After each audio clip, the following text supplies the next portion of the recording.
dia para você. Que bacana estarmos juntos nessa madrugada. E eu estou muito contente por poder estar com vocês aqui. Eu estou vindo...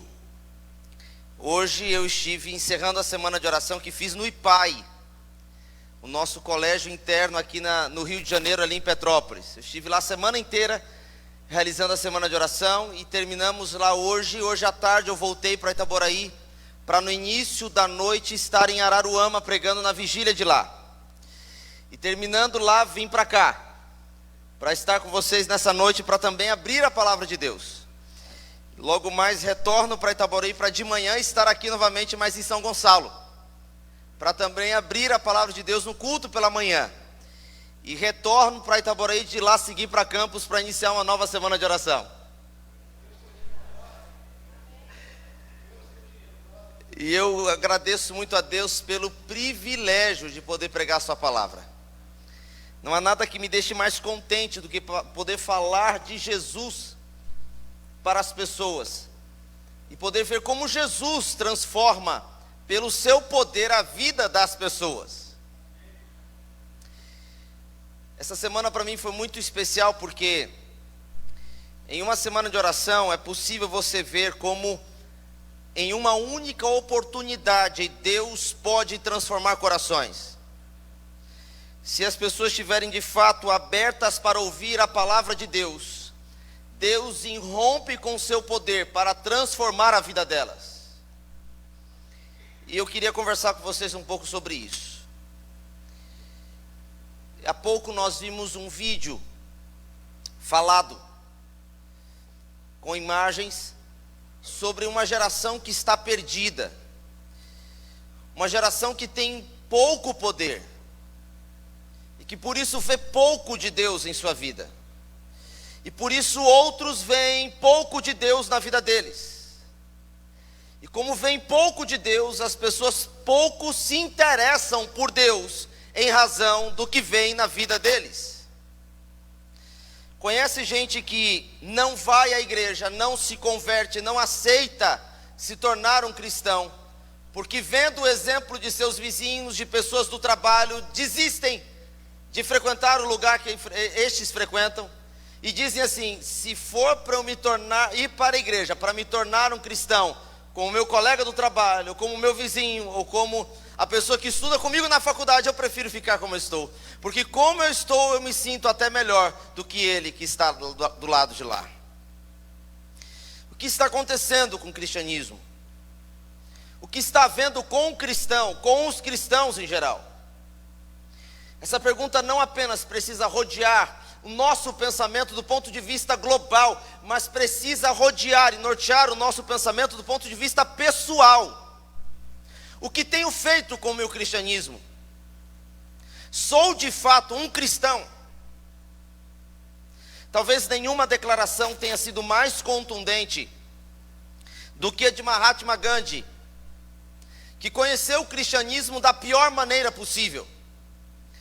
Com o avanço do imperialismo britânico, também com ele avançou a religião dos britânicos. E a religião dos britânicos era a igreja oficial deles.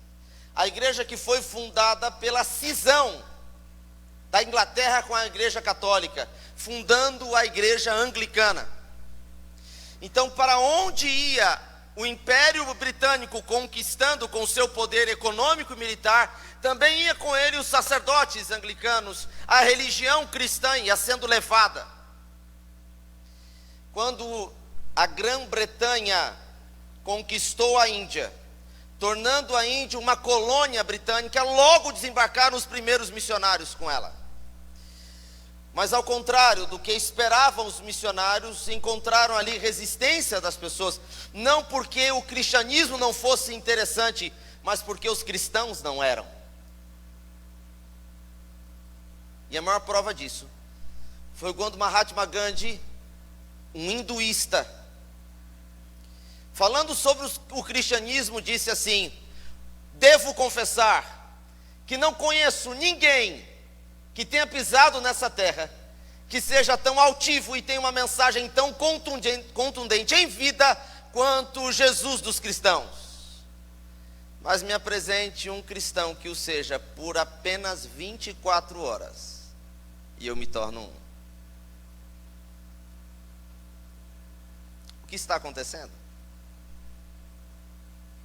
Quando olhamos para a geografia religiosa do mundo, percebemos que o lugar onde o cristianismo imperou hoje, o cristianismo não apenas é odiado, é rechaçado, é tido como uma religião de menor valor. O que aconteceu para que o lugar onde o cristianismo tanto era aceito se tornasse uma religião tão odiada?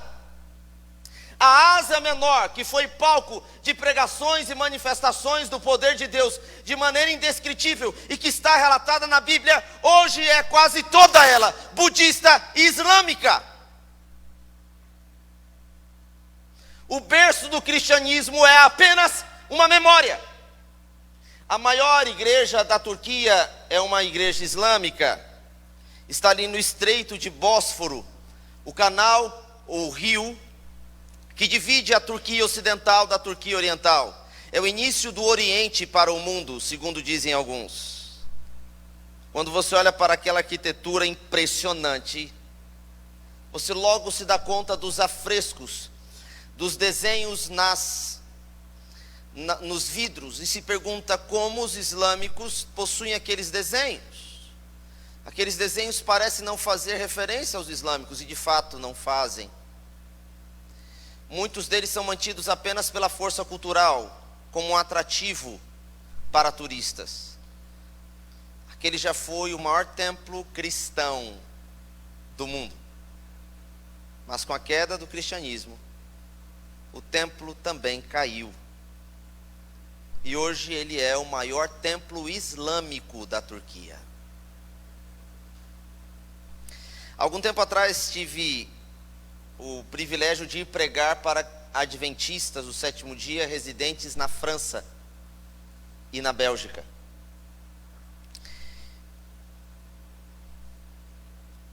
E quando cheguei lá, me deparei com uma cena triste e curiosa. Na Bélgica, lugar que foi palco de grandes construções de obras musicais em nome de Deus, as igrejas cristãs, para conseguirem se manter de pé, se unem para pagar o aluguel do salão. Então, no domingo, pela manhã, funciona a igreja batista. No domingo à noite, naquele mesmo salão, funciona a igreja pentecostal. Na segunda, uma outra igreja. Na terça, uma outra igreja, e assim por diante. E no sábado, a igreja adventista do sétimo dia. Porque nenhuma delas tem condições de manter-se sozinha. A principal igreja de Paris, uma igreja adventista, ela tem uma arquitetura católica, porque ela no passado foi uma igreja católica, mas a igreja católica não conseguiu manter os fiéis. Então ela se tornou uma igreja presbiteriana, mas novamente a igreja presbiteriana não conseguiu manter os fiéis. Então aquele templo foi vendido, dessa vez para os adventistas do sétimo dia. E a última vez que houve um batismo aconteceu há pouco mais de 6 anos atrás. O atual departamental de evangelismo na Suíça se tornou evangelista porque em um único ano, pelo milagre da fé, a sua igreja, o seu distrito, batizou 3 pessoas. Então as pessoas dizem, não é possível que uma pessoa consiga batizar 3. Então precisamos saber como ele faz. Então ele será o evangelista dessa região. O que está acontecendo? Quando olhamos para os dados da nossa divisão sul-americana, eles também não são animadores. De 2001 a 2011, a Igreja Adventista do Sétimo Dia batizou 2.300.000 pessoas na América do Sul. De 2001 a 2011, nós batizamos 2,3 milhões de pessoas na América do Sul. E 2001 a 2011, 1,6 milhões de pessoas abandonaram a igreja.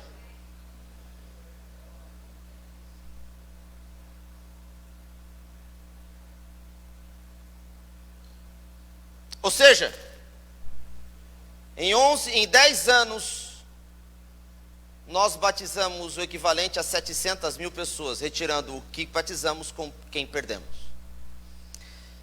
Quando olhamos para esses mesmos dados no mundo, de 1954 para cá,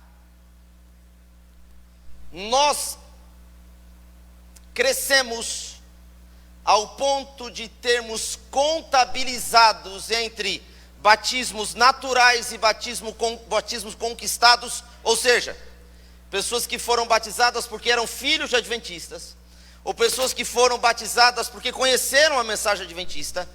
Ao todo, 38 milhões de pessoas. Mas dessas 38 milhões, 18 milhões saíram da igreja.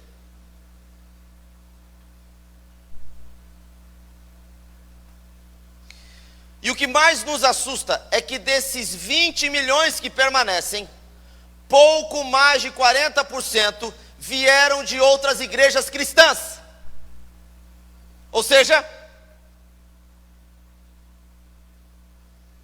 eles abraçaram apenas mais algumas verdades, mas eles já conheciam Jesus. A igreja adventista então cresce, mas o cristianismo não.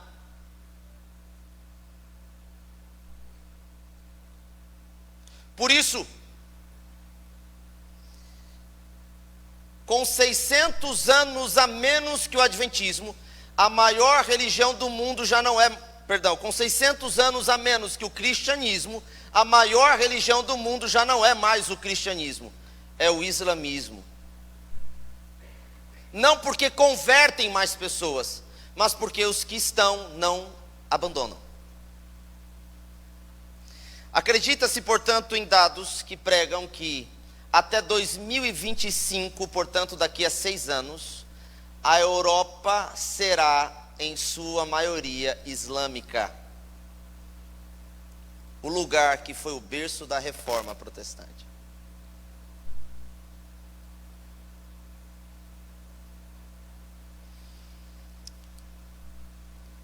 O que acontece?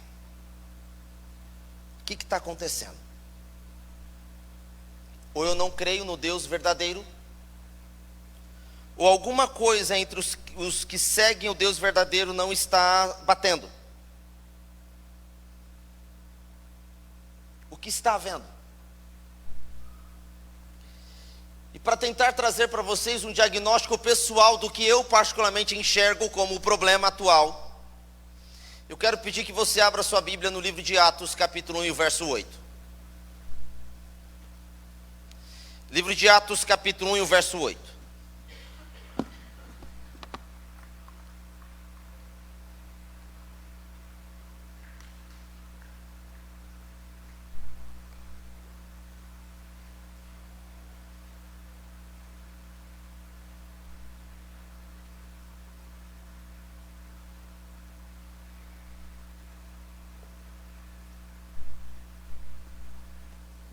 Livro de Atos, capítulo 1, e verso 8. Todos abriram? Diga amém. Amém. Então, misericórdia para mim, dá só um minuto. Livro de Atos, capítulo 1, e verso 8. E aqui diz assim: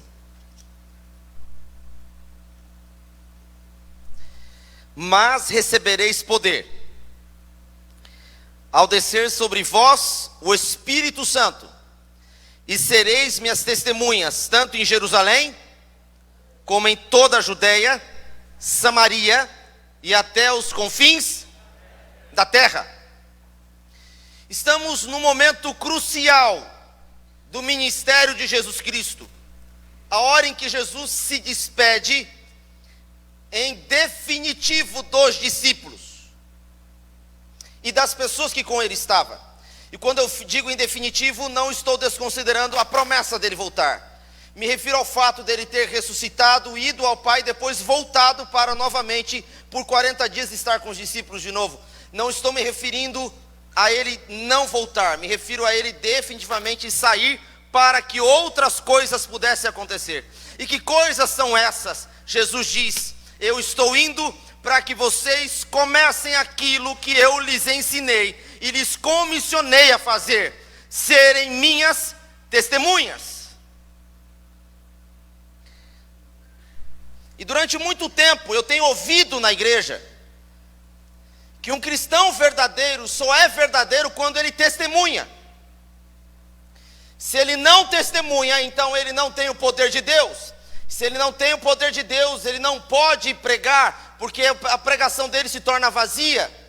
E utiliza-se inclusive um jargão verdadeiro, diga de passagem, mas que diz assim: pregue, ainda que para isso você precise usar as palavras. Ou utilizando outro jargão, você será muitas vezes a única Bíblia que alguém lerá. Todas essas frases são verdadeiras, mas na minha opinião, elas perdem o efeito quando eu não compreendo o que esse texto de fato quer dizer. Durante toda a minha vida dentro da igreja adventista, eu tenho ouvido que o tripé espiritual é oração, estudo da Bíblia e testemunho. Não é assim? Então, se você é um cristão verdadeiro, um autêntico adventista do sétimo dia, então a sua vida será baseada nesse tripé. Sem determinar ordem de importância, mas baseada nesse tripé: oração, estudo da Bíblia e testemunho. Mas quando eu olho para a Bíblia, não enxergo esse tripé.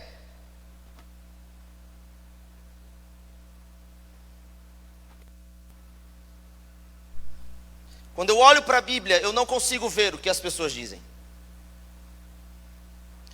Quando eu olho para a Bíblia, eu vejo um Jesus determinando que as pessoas façam de fato 3 coisas, mas uma delas não é o testemunho. E eu entendo porque as pessoas relegam isso, porque talvez dessas 3 coisas, aquilo que elas relegam seja mais difícil. Eu vou tentar fazer vocês entenderem o que eu estou tentando dizer.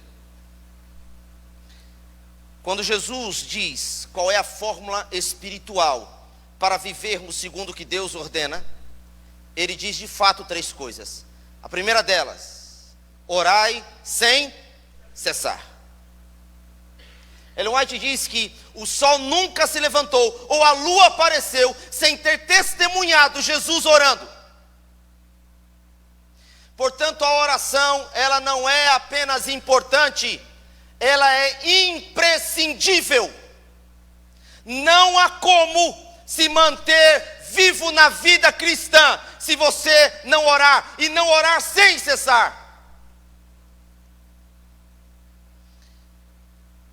A segunda coisa que a Bíblia nos apresenta, o próprio Jesus diz.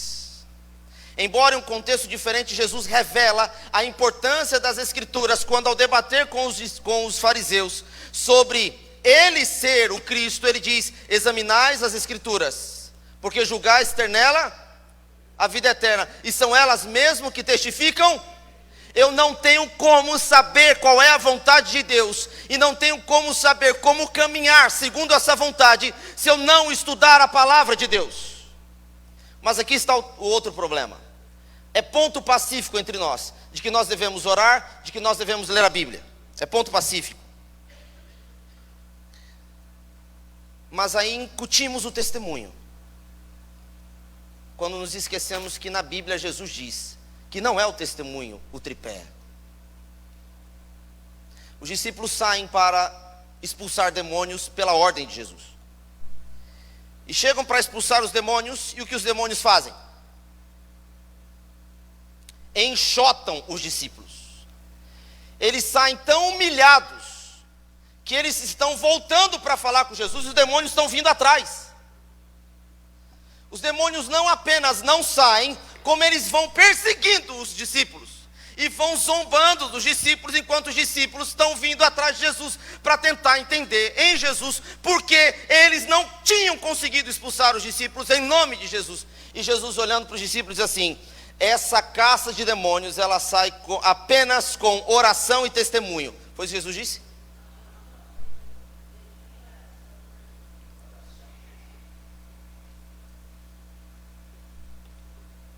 Agora eu entendo porque as pessoas não gostam do terceiro tripé, porque ninguém gosta de passar fome.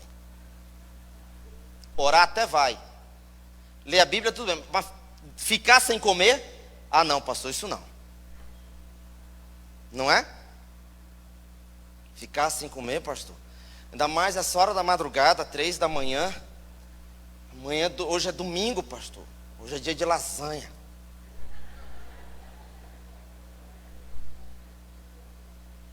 Pastor, sábado é o dia da melhor comida de casa. Ficar sem comer? Pastor, sabe que eu vou para a academia? Eu vou para a academia para poder comer. Malhou, comeu, malhou, comeu. Nesse sentido, a própria Ellen White diz que para muitos, e quando ela fala muitos, ela fala isso realmente no plural, para muitos, o desafio do apetite é o seu maior desafio espiritual.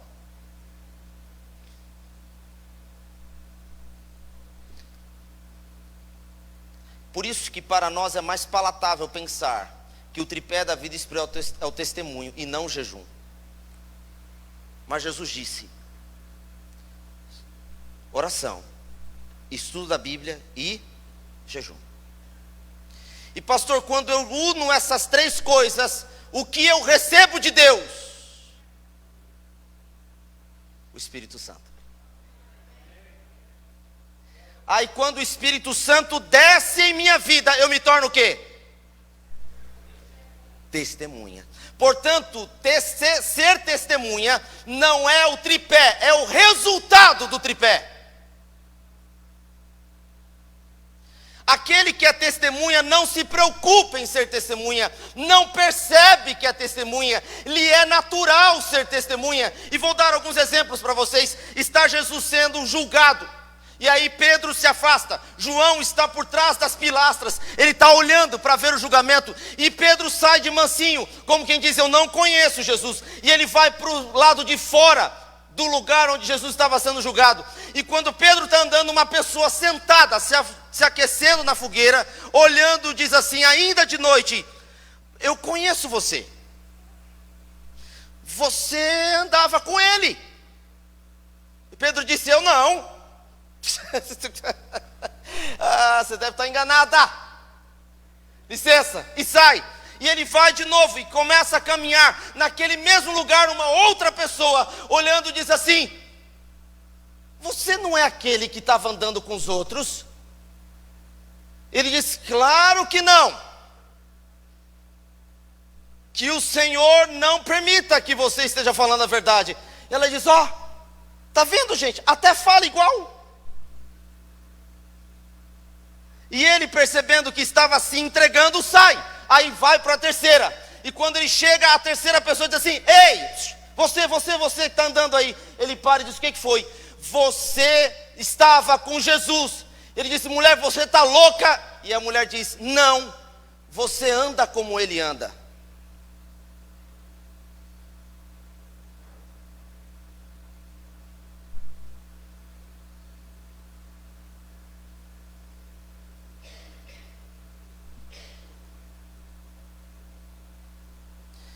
Quem é testemunha não pensa em ser. Quem é testemunha não diz assim: não, eu não vou fazer isso, vai que tem um membro da igreja olhando. Quem é testemunha não diz assim: não, vai que encontra o pastor lá, tá maluco?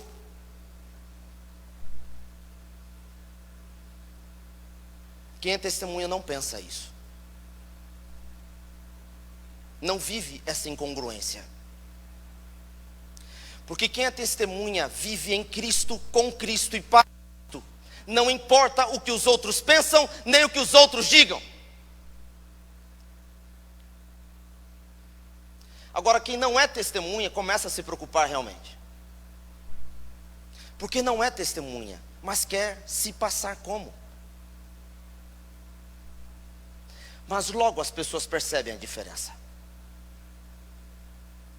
Qual é o grande problema da igreja hoje? Ellen White diz isso no livro Conselho para Ministros, um livro de compilação. Ela diz assim: muitos ministros se acostumaram a viver e administrar a igreja de Cristo sem o Espírito Santo. Não parece assustador? Você administrar a igreja de Deus sem Deus? Mas eu vou lhes dizer uma coisa que para mim ainda é pior, e eu vou pedir perdão porque eu vou me emocionar, eu já me conheço. Então não liguem se eu chorar, eu choro mesmo. Mas eu preciso falar para vocês. E se você ficar chateado comigo pelo que eu vou dizer, o problema é seu. Porque Deus mandou falar. Se Ele ficar chateado comigo, a casa cai para mim. O máximo que pode acontecer comigo, se você ficar chateado, é eu ser transferido. Agora, se Deus ficar chateado comigo, a mão dele pesa. E aí o meu risco é perder o céu. Aí eu não posso correr esse risco. Então eu vou falar, irmãos. Você promete não ficar chateado? Sim ou não? Não, você não pode prometer, você nem sabe, né? Pois eu vou dizer. Sabe por que a nossa igreja não avança? Porque estamos vivendo e nos acostumamos a viver sem o Espírito Santo.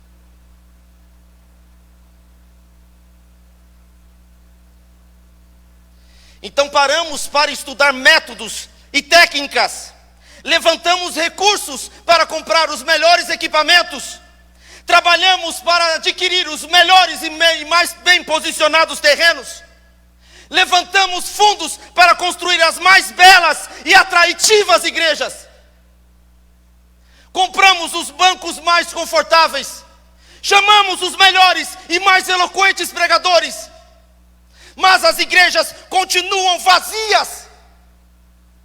E não falo de vazias em número, me refiro a vazias em suas almas. Nos acostumamos a viver sem o Espírito Santo, e porque dependemos da opinião e da força daqueles que a regem, começamos a nos tornar especializados em técnicas de evangelismo. E pensamos nas mais diferentes estratégias, bolamos as mais mirabolantes formas de alcançar aqueles que chamamos de inalcançáveis. Mas poucas são as igrejas, poucos são os membros que se debruçam, se emocionam, que choram, que dobram seus joelhos para clamar ao Senhor por misericórdia, para que através deles outros possam ser alcançados. Vivemos igrejas vazias, que estão há 20, 30, 40, 50 anos em seus bairros, e os seus bairros não a conhecem.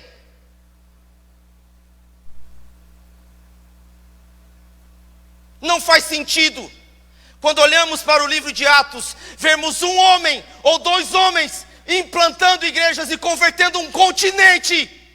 Igrejas com 80, 90, 100 pessoas que não conseguem pregar o evangelho sequer para a rua onde elas estão. E achamos bonito, fazemos disso a bela história, a nossa, e vamos celebrar os 60 anos da história da nossa igreja, e não lamentamos, porque já estamos há 60 anos e ainda não vimos Jesus voltar. A nossa história parece por isso ser mais interessante do que a nossa missão.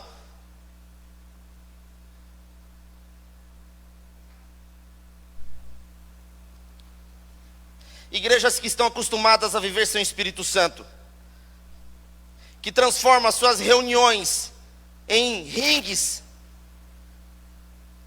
e contra as leis da natureza, ovelhas maltratam ovelhas. Não faz nenhum sentido. Ao invés de se debruçarem sobre como alcançar aqueles que ainda não conheceram Jesus, se debruçam para ficar discutindo a posição dos móveis.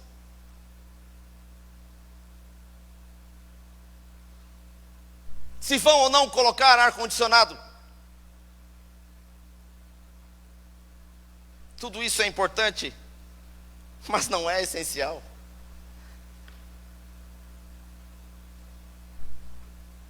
Nos acostumamos a uma igreja que enfatiza a razão, por causa de um único texto, o culto racional, do qual Paulo fala em Romanos.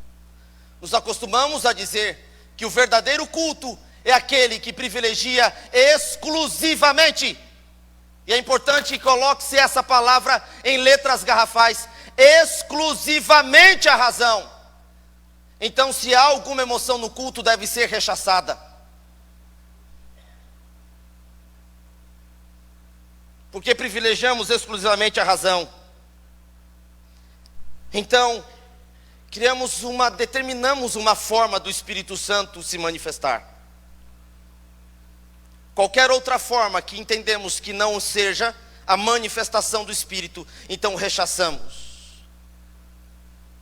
E dentro da nossa realidade como adventistas, não concebemos mais, na atualidade, as manifestações do Espírito Santo que a Bíblia descreve nos primeiros cristãos. Obrigado, meu filho, você viu meu sofrimento, né? Querem que eu dê um exemplo disso?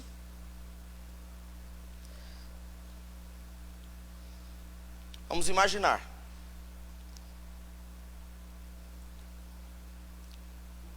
que um dia, como hoje, por exemplo, a gente se ajoelha agora e comece a clamar, e dizer sinceramente, com lágrimas nos olhos: Senhor, perdoa a minha incredulidade e derrama o teu Santo Espírito na nossa vida como igreja, para que a igreja central de Niterói, para que a igreja do Rocha, para que a igreja de Venda das Pedras, ou qualquer outra igreja que esteja aqui representada, possa manifestar o Espírito Santo e pregar com poder a tua palavra nos bairros que ainda não foram alcançados. Aí bem nessa hora as janelas se abrem, os vidros se quebram e de repente línguas de fogo começam a entrar aqui dentro. Eu tenho certeza que metade dessa igreja sai correndo de medo.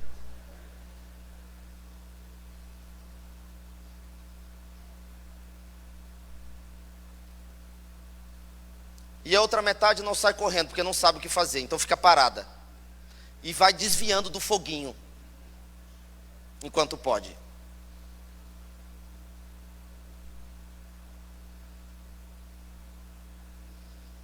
O que diríamos se um dia alguém, ao falecer, porque infelizmente enquanto Jesus não vem, essa é uma realidade, iremos falecer. Há 3 meses tive o desprazer de enterrar o meu pai. E daquele dia em diante fico pensando que um dia minha filha também fará a mesma coisa. Nós vamos imaginar que um dia tenhamos que sepultar uma pessoa aqui. E aí chega alguém da igreja, talvez um jovem, porque os discípulos eram jovens, e chegue aqui e veja o esquife, o corpo no caixão. E diga assim: puxa, irmãos, que pena. Logo essa irmã, que ajudou tanta gente, tantos miseráveis que passam pela porta da igreja todas as noites. Logo essa irmã que às vezes ficava até mais tarde para separar as doações que a igreja levantava. Puxa, irmãos, fará uma falta enorme, não fará? E aí os outros irmãos comovidos, quem sabe até os familiares ao lado, dizendo: nem me diga, viver sem minha mãe será a maior dor da minha vida. E os filhos se abraçados, emocionados, enxugando as lágrimas, quando o jovem então levanta as mãos para o céu e diz assim: ó Deus, tu sabes o quanto essa mulher trabalhou para que a obra do Evangelho avançasse, principalmente entre os mais necessitados. Por isso, Senhor, em nome de Jesus, Nessa hora eu ordeno: irmã, levanta do caixão.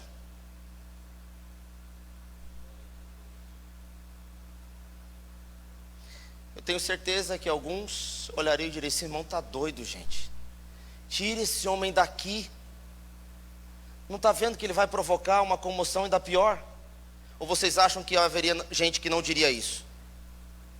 Diria ou não diria? Diria. Aí de repente a irmã, o rosto que está esbranquiçado pela ausência de vida, dá lugar a um rosto corado. O corpo gelado começa a se aquecer. Ela se mexe do caixão. De repente abre os olhos. Se levanta jogando todas as flores que estão sobre ela. E olhando para a roupa que está vestida, diz: não foi com essa roupa que eu dormi ontem. Como nós reagiríamos?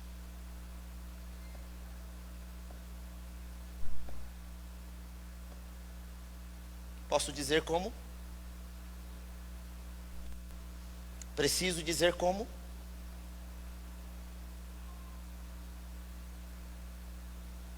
Eu não sei como é que a gente não chora pensando nisso.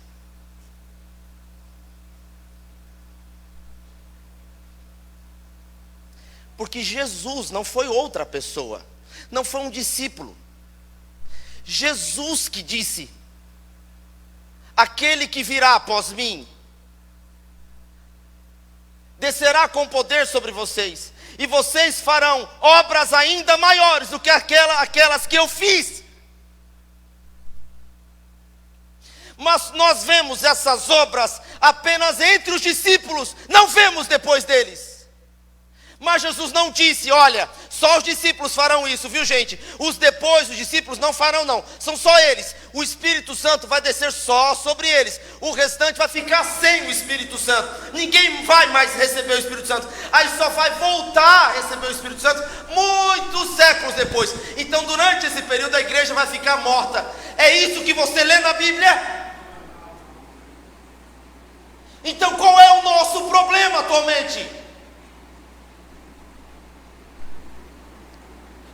É que criamos justificativas para a nossa vida, para não dependermos mais do Espírito Santo, para na verdade aplacarmos a nossa vergonha como cristãos, de não termos mais Ele entre nós.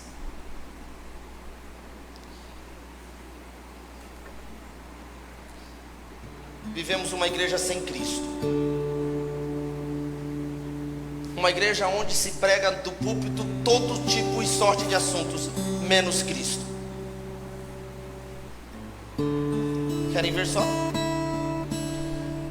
Eu já fiz essa pergunta aqui nessa igreja uma vez e vou fazer de novo.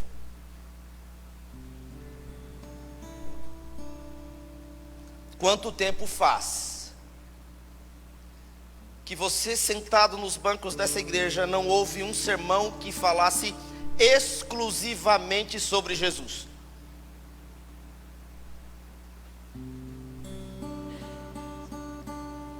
Essa talvez seja para mim a maior incoerência da igreja. Uma igreja que diz seguir Jesus Cristo, mas que não fala sobre Ele nos cultos. Fala sobre todos os outros personagens. Prega como ninguém sobre suas doutrinas. Mas Jesus, o autor das doutrinas, o Senhor da palavra, não é pregado. O resultado disso são jovens, crianças e adolescentes que sabem mais sobre os super-heróis da Marvel do que sobre o todo-poderoso Jesus. Se confundem nos milagres. Às vezes nem sabem dos milagres que Jesus fez, mas sabem exatamente quais são os superpoderes daqueles a quem eles seguem, nos quadrinhos ou no cinema. Mas ao invés de se depararem com o Todo-Poderoso, se acostumam a viver com os superpoderosos. O meu Jesus, Ele não é superpoderoso. O meu Jesus não é super poderoso.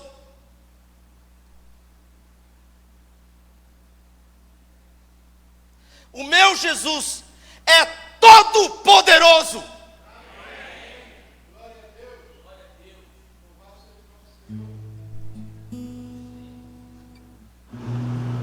E por isso, pela ausência do Espírito Santo em nossas vidas, temos vivido um cristianismo falso, sem essência, incongruente, incoerente.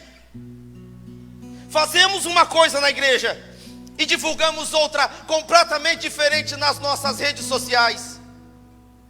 Apenas para que vocês entendam quão incoerente é a cultura em que vivemos e o quanto isso afeta a nossa vida. Qual é a diferença entre um biquíni e um sutiã?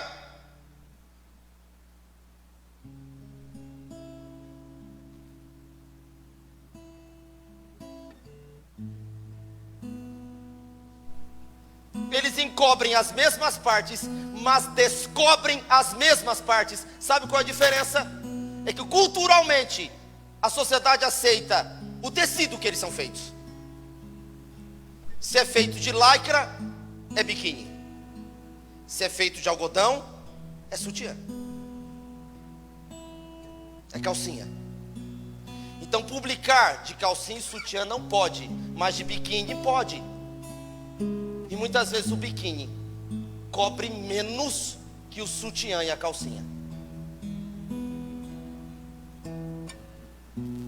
Eu falei que vocês iam ficar chateados, mas é tão incoerente isso, entre outras coisas, irmãos, entre outras coisas.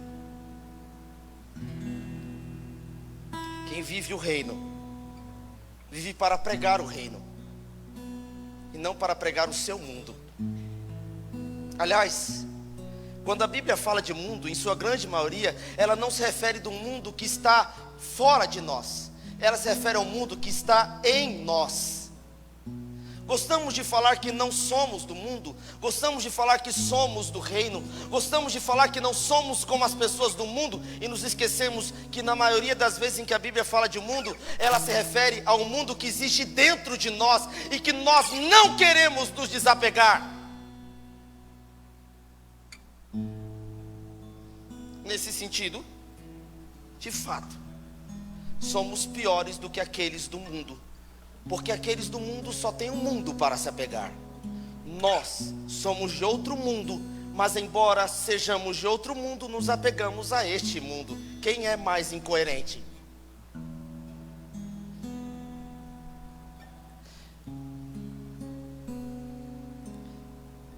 Certa vez, São Francisco estava andando com o Papa.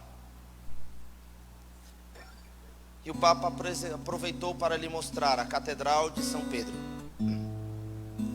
e a sede daquilo que futuramente, com Benito Mussolini, passaria a se chamar de Vaticano.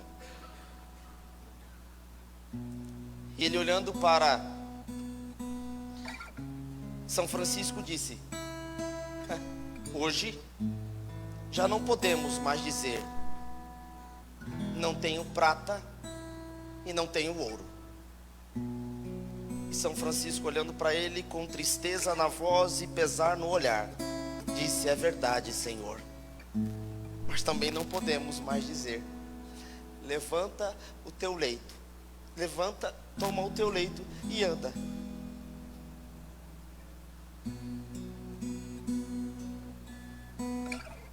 Não podemos mais dizer isso, porque temos fonte, temos sede, tendo a fonte do nosso lado, temos fome, tendo a mesa toda preparada com pães à nossa frente.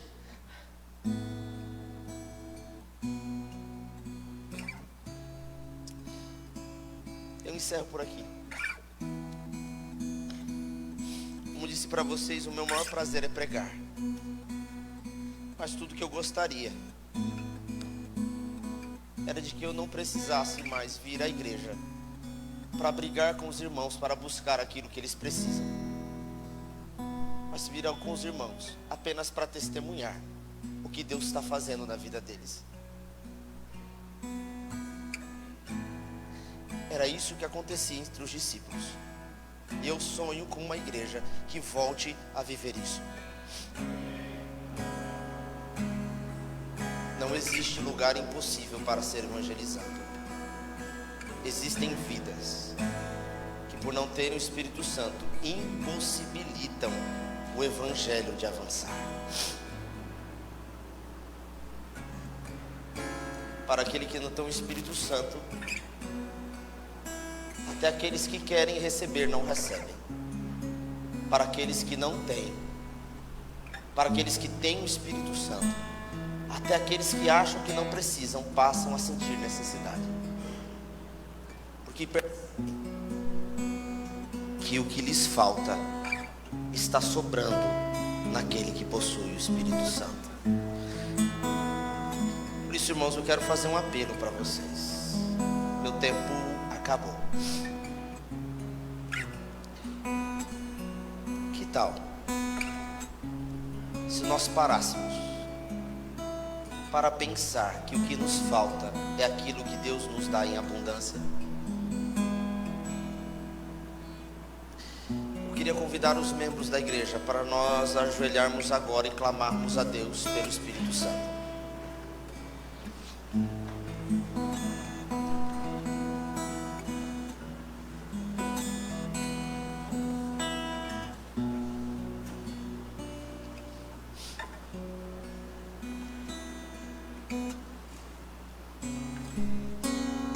Ó Senhor Jesus, nós nos ajoelhamos perante a Tua face mais uma vez, e dessa vez para clamar a Ti misericórdia,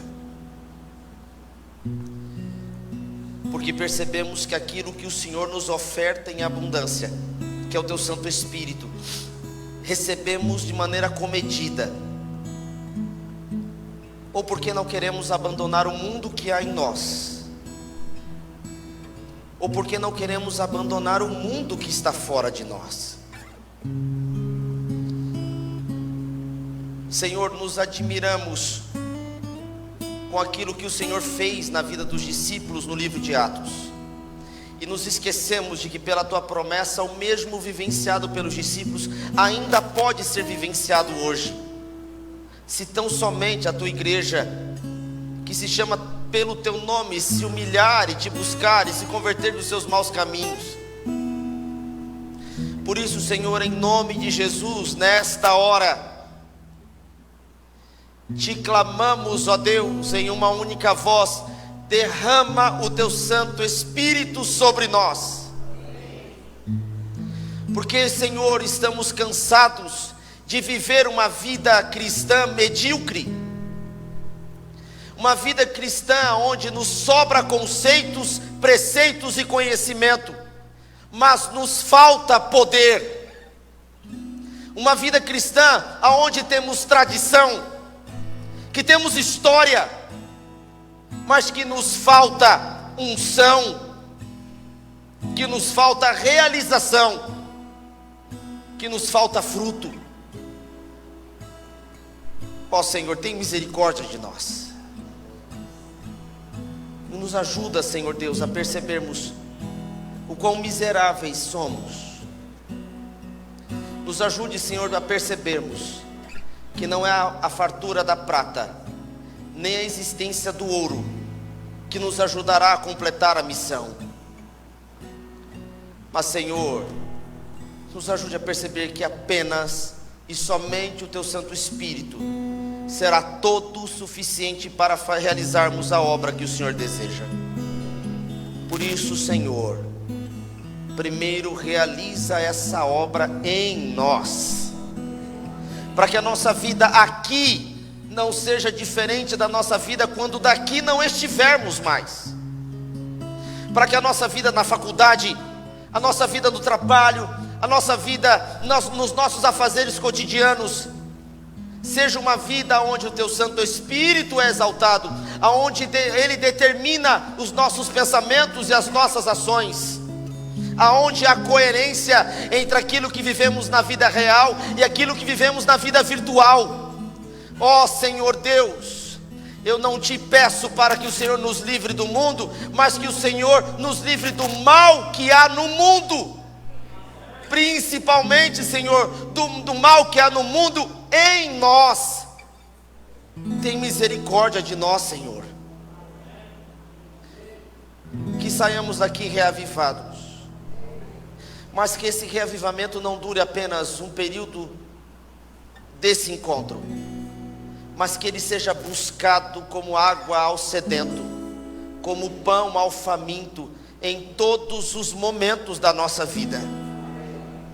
Eu te clamo, Senhor, para que mesmo estando na terra, nos comportemos, vivamos como cidadãos do reino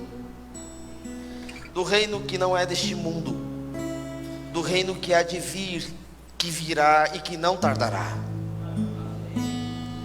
Perdoa, Senhor, os nossos pecados e a nossa falta em te buscar. Que o tripé da vida espiritual seja o nosso sustentáculo diário. Que te busquemos mais por meio da oração. Que te busquemos mais por meio da Bíblia. Que te busquemos mais por meio do jejum. Eu te peço esta bênção. E o faço em nome de Jesus.